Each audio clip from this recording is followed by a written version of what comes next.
Latest எபிசோடுகளை விளம்பரங்களே இல்லாமல் காணுங்கள்.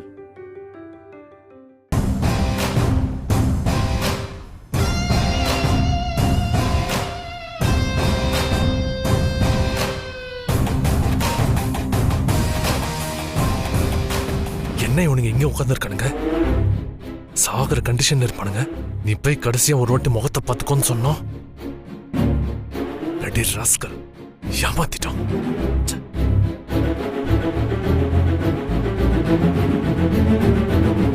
Vinay, Vinay sir. என்னாச்சு வினய்? ஆக்சிடென்ட் ஏதோ கால் பண்ணி சொன்னாங்க. உங்களுக்கு ஒன்றும் ஆகலையே? சார், எங்களுக்கு ஒன்றும் இல்லை. சின்ன சின்ன லேசான காயம்தான். மித்ராவுக்கு தான். ஐயோ, மித்ராவுக்கா? மித்ராவுக்கு என்னாச்சு? அவங்களுக்கு ஏதாவது பெருசா அடிபடுச்சா? இல்லை சார், பயப்படுற அளவுக்குலாம் ஒன்றும் இல்லை. கால் தான் ஃப்ராக்சர் ஆகிருக்கு. கையில் தகடு கிழிச்சிருச்சு. அப்புறம் தலையில் லேசான காயம்.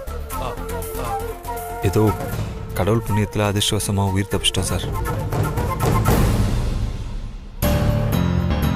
இப்போதான் கொஞ்சம் நிம்மதியாக இருக்கு. ஆக்சிடென்ட்னு சொன்ன உடனே ஒரு மாதிரி படபடன்னு ஆயிடுச்சு. என்னமோ ஏதோன்னு பயந்து போய் வந்தேன். ஆமா, யார் கார் டிரைவ் பண்ணது? சார், நான் தான் டிரைவ் பண்ணேன். நீங்க கேர்ஃபுல்லா தானே டிரைவ் பண்ணுங்க வினய். அப்புறம் எப்படி இந்த ஆக்சிடென்ட் ஆச்சு? சார், மாப்பிள்ள ஸ்லோவாக தான் ஓட்டிட்டு வந்தார். எதிர் ஒரு லாரிக்காரன் குடிச்சிட்டு வண்டி ஓட்டியிருக்கான் போல இருக்கு. கண்ணா அப்புறம் ஓட்டிட்டு வந்தான் சார். கண்ணை மூடி திறக்கிறக்குள்ள எல்லாமே நடந்துருச்சு. சே, இவனுங்களெல்லாம் திருத்தவே முடியாது. ட்ரங்க் அண்ட் டிரைவ் பண்ணா 10,000 ஃபைன் போட்டோம் இவனுங்களாம் திருந்தவே மாட்டானுங்க. இவனுங்க மாதிரி குடிச்சிட்டு ஓட்டுறதுனால எத்தனை பேர் பாதிக்கப்படுறாங்க. இவனுங்களெல்லாம் இப்படியே விட்டுறக்கூடாது. போலீஸ்ல பிடிச்சு கொடுத்து கையை காலம் உடைக்க சொல்லணும். ஆமாம் சார், நீங்கள் சொன்ன மாதிரி நான் போலீஸ் கம்ப்ளைண்ட் கொடுத்துட்டேன். லாரியோட கலர்லேருந்து நம்பர் டீட்டெயில்ஸ் வரைக்கும் எல்லாத்தையுமே அவங்ககிட்ட கொடுத்துட்டேன். அவங்களும் சிசிடிவி ஃபுட்டேஜ்லாம் செக் பண்ணி லாரி ஓனரோட டீட்டெயில்ஸ்லாம் கலெக்ட் பண்ணுறேன்னு சொல்லியிருக்காங்க சார்.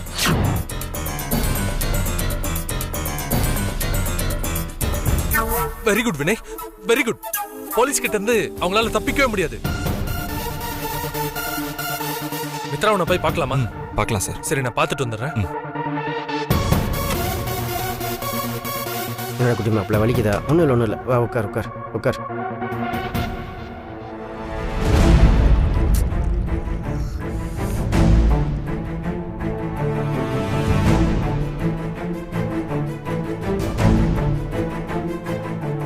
போதுமா?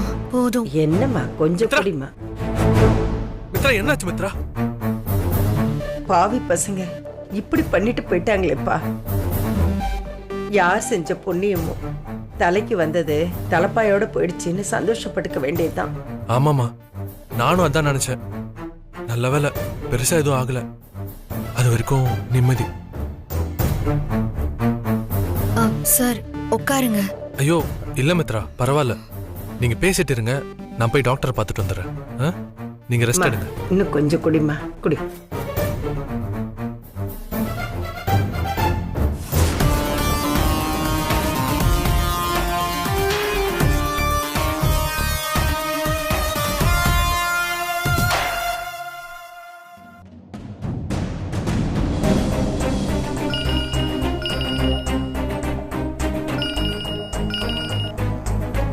ஹலோ. டேய் முட்டாள் குணா, என்னடா பண்ணி வச்சிருக்க? உங்களுக்கு குடும்பத்தோட மொத்தமா தூக்குடான்னு சொன்னா ஏதோ சின்ன குழந்தைங்க சைக்கிள் ஓட்டி தடுக்கி கீழே விழுந்த மாதிரி வெறும் ஸ்கிராச்சஸோட சின்ன காயம் தானே பண்ணி விட்டுருக்கேன். என்னது சின்ன சின்ன காயமா? அப்போ அவங்க ஐசியூல இல்லையா? டேய், ஏதாவது சொல்லிட்டு போறேன். அவங்க எல்லாம் நார்மல் வார்டில் தானே இருக்காங்க. இன்னும் 1/2 மணி நேரத்தில் டிஸ்சார்ஜ் ஆகி வீட்டுக்கு போறாங்க. டிஸ்சார்ஜ் ஆக போறாங்களா? எப்படி இவ்வளவு பெரிய ஆக்சிடென்ட் பண்ணி தப்பிச்சாங்க? அத நான் கேட்கணும். உனக்கு ஒரு வேலை கொடுத்து பொறுப்பா செஞ்சுட்டு வாடான்னு சொன்னா இப்படி அறக்குறைய பண்ணிட்டு வந்திருக்க. முட்டாள் முட்டாள். மித்ராவுக்காவது பரவாயில்ல, கால்ல பிராக்சர். ஆனா இந்த வினைக்கு ஒண்ணுமே ஆகலடா. அவன் எப்பயும் போல நார்மலா இருக்கான். விட்டா ஒலிம்பிக் மேரத்தானே ஓடுவான் போல இருக்கு. ஏதோ தப்பு நடந்து போச்சு கார்த்தி. பிளான்லாம் பக்காவா தான் போட்டு கொடுத்தேன். எப்படி சொதப்புச்சுனே தெரியலையே.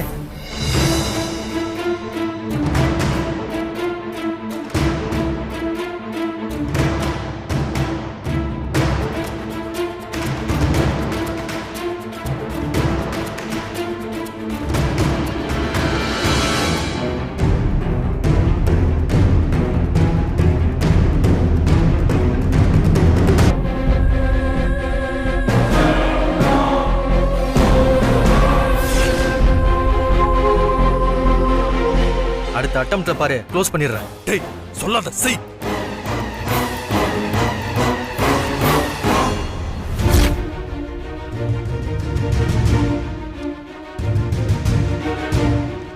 என்ன வினய்?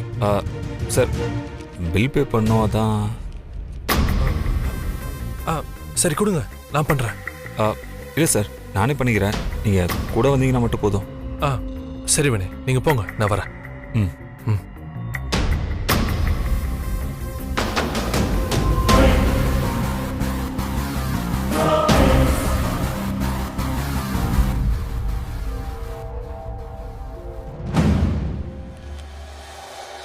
கொடுங்க சார். வினய், பணம் ஏதாவது தேவைப்படுதா? இல்லை வேண்டாம் சார். எவ்வளோ? 2500 சார்.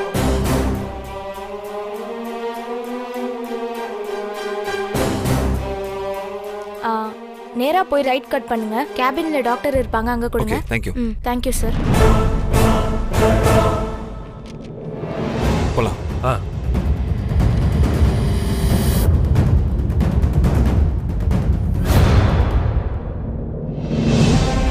டாக்டர் வாங்க. பில் பே பண்ணிச்சு டாக்டர். ஓகே.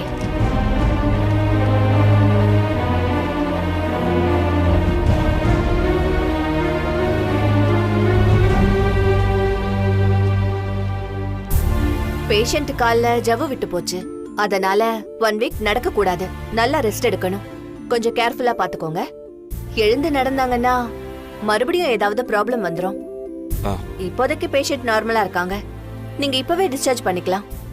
ஏதாவது எமர்ஜென்சினா மட்டும் ஹாஸ்பிடல் வந்தா போதும். அதுக்கப்புறம் அதுல 1 வீக்குக்கு தேவையான இன்ஜெக்ஷன்ஸ், மெடிசன்ஸ் எல்லாமே எழுதியிருக்கேன். பார்மசியில கொடுத்து நீங்க வாங்கிக்கோங்க. டாக்டர், இந்த டேப்லெட்ஸ்லாம் எப்படி எடுத்துக்கிறது? அத பார்மசியில டீடைலா நோட் பண்ணி கொடுத்துருவாங்க. அதை நீங்க ஃபாலோ பண்ணிக்கோங்க. தேங்க்யூ. ஓகே.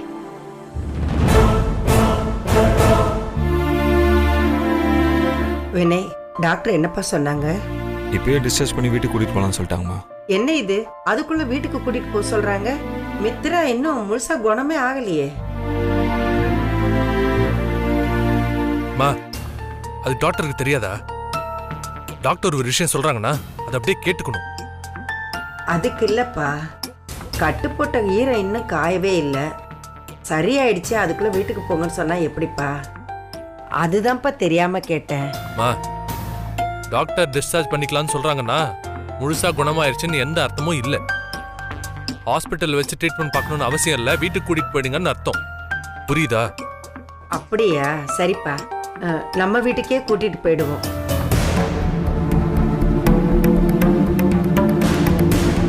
அங்கதான் 3 பொம்பளைங்க இருக்கோம்ல, ஒருத்தர் இல்லைன்னா ஒருத்தர் பார்த்துக்கலாம். என்னப்பா வினய், நான் சொல்றது சரிதானே? இல்ல பாட்டி, நாங்க டாடி கூடவே போறோம்.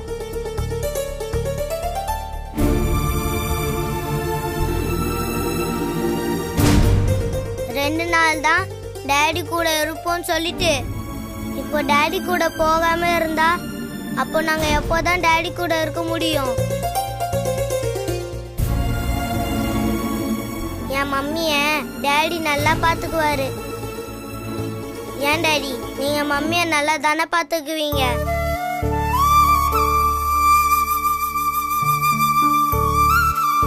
என்ன டாடி யோசிக்கிறீங்க? மம்மி பாட்டி கூட போனாங்கன்னா அப்புறம் எப்படி நாங்க உங்க கூட இருக்க முடியும்? நம்மளே மம்மிய பாத்துக்கலாம் டாடி. மம்மிய உங்க கூடவே கூட்டிட்டு போங்க.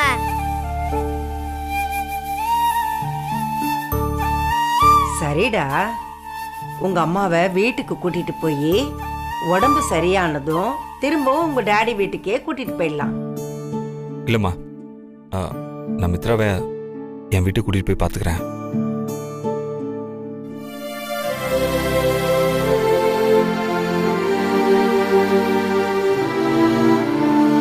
என்னப்பா இந்த நிலைமையில மித்ராவை கூட்டிட்டு போறேன்னு சொல்ற?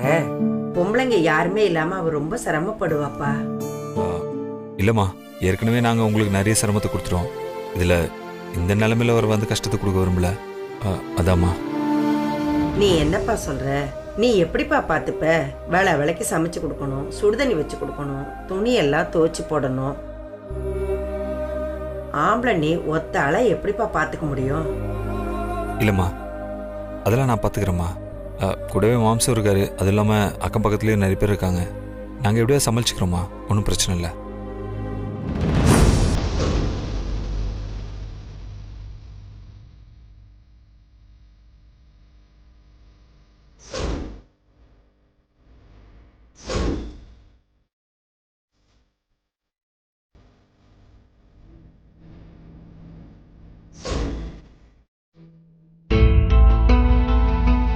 ஆமா பாட்டி, டாடியே எல்லா வேலையும் பார்த்துப்பாரு. மம்மி அவர் கூடவே இருக்கட்டும்.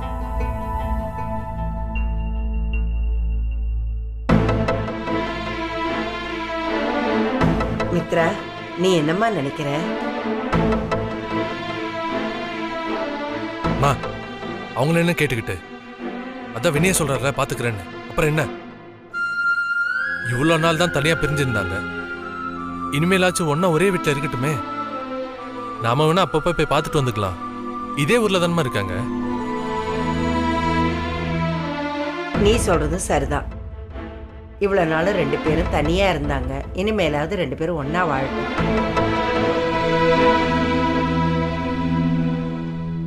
சரிம்மா மித்ரா, இவ்வளவு நாள் ஓடி ஆடி வேலை செஞ்சு ரொம்ப களைச்சு போயிருப்ப.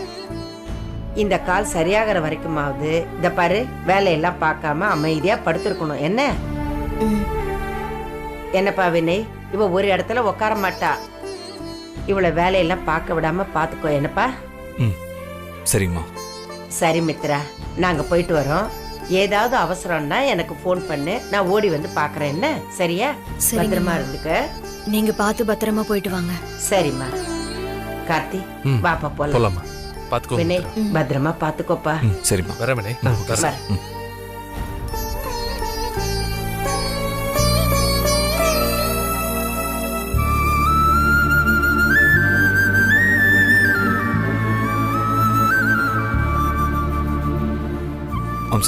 நீ போய் ஃபார்மசியில் இந்த மெடிசன்லாம் வாங்கிட்டு வந்துரு. நான் எல்லாத்தையுமே பேக் பண்ணி சரி, வாங்கிட்டு வரேன். குட்டி மாப்பிளையும் கூட கூட்டு போகிறேன்.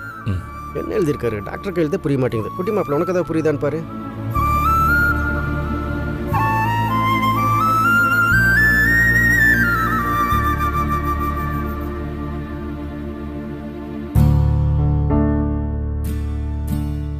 இதுதான் சரியான நேரம். யாரும் இல்ல, இப்பவே வினய் கிட்ட சாரி கேட்டுறலாம். வினய்,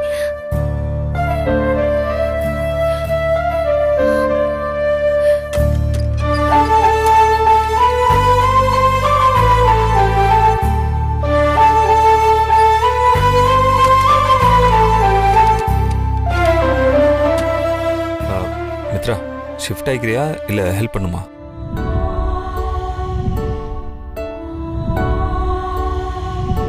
மித்ரா, எதாவது ஹெல்ப் பண்ணுமா? நான் உங்ககிட்ட கொஞ்சம் பேசணும். என்ன விஷயம்? நான் அது அது அது வந்து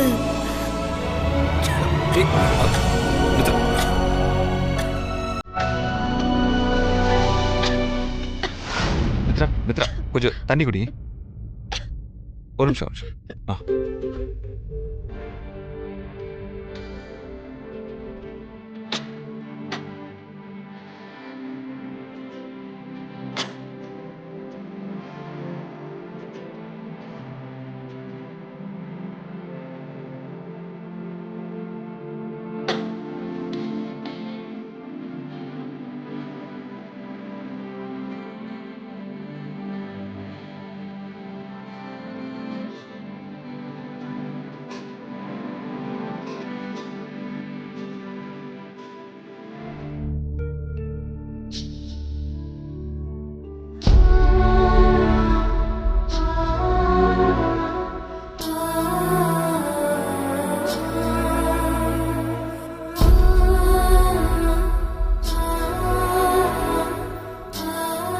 வினைக்கு என் மேல இருந்த கோவம் இன்னும் குறையலன்னு நினைக்கிறேன். இருக்கட்டும், நானும் என் மனசை மாத்திக்க எவ்வளோ நாள் டைம் எடுத்துக்கிட்டேன். அதே மாதிரி அவருக்கும் கோபம் குறைய சில நாள் எடுக்கும் தான். அவருக்கா தானா கோபம் குறைஞ்சு வரட்டும். அது வரைக்கும் நாம பொறுமையா வெயிட் பண்ணலாம். அதுக்கப்புறம் சாரி கேட்டுக்கலாம். அதான் சரியா இருக்கும்.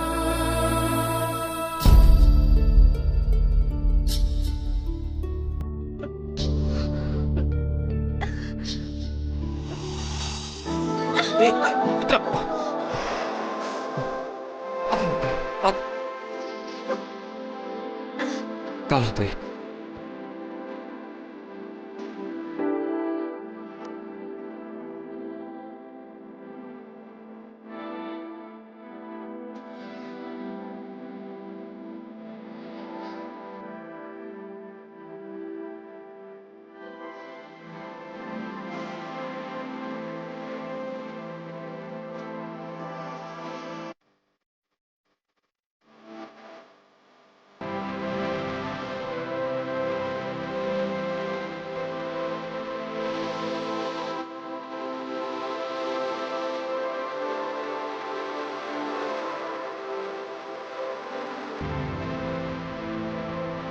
Da